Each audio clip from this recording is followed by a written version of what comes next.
Hey, hope y'all have a good one. And like always, I'd like to share a important message. And one message that I'd like to share with you really quick is something that I'm reading. It's a book. It's taking place. Actually, it's read the top distinctions between millionaires and middle class. And in this book, it does talk about the differences.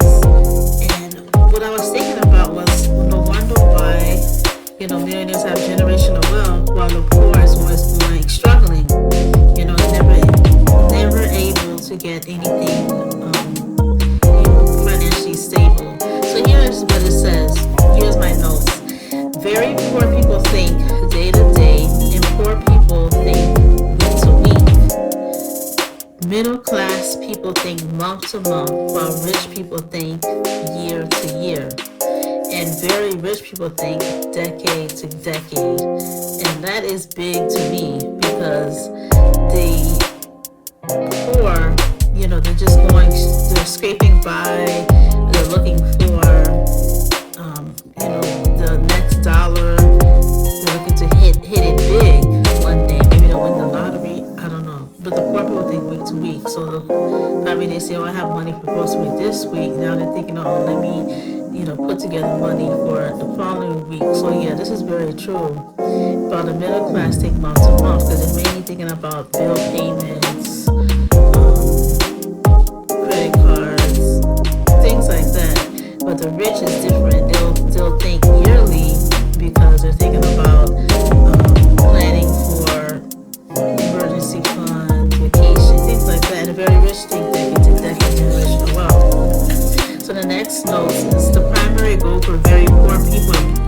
Poor people is survival. The primary goal for middle class people is comfort. And the primary goal for the rich and the very rich is freedom.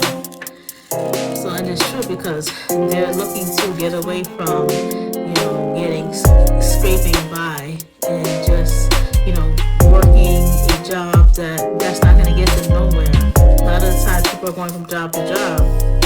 And then the reason that the very poor and the poor people seek to survive, the middle class seeks to be comfortable is because they have a scarcity mentality.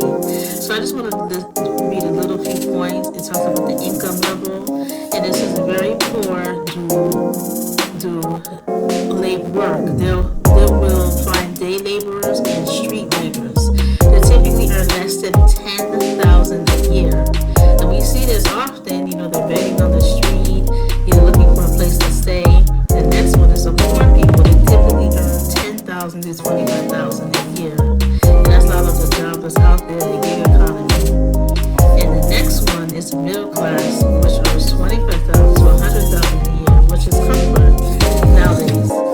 And the rich typically makes 100,000 to 500,000 a year, and the very rich 500,000 a year to a million a year. And these are where people learn how to pass their assets to future generations without the government taking part of what they spend their lives building.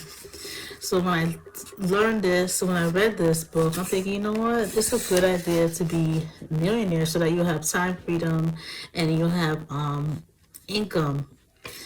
So here it is right here. Millionaires value freedom over comfort because they get both. Because the middle class values comfort over freedom, they will never be free. So those are my points to you. I'd love to hear your thoughts. And if you read this book, what do you think about it? Anyways, have a good one. Bye.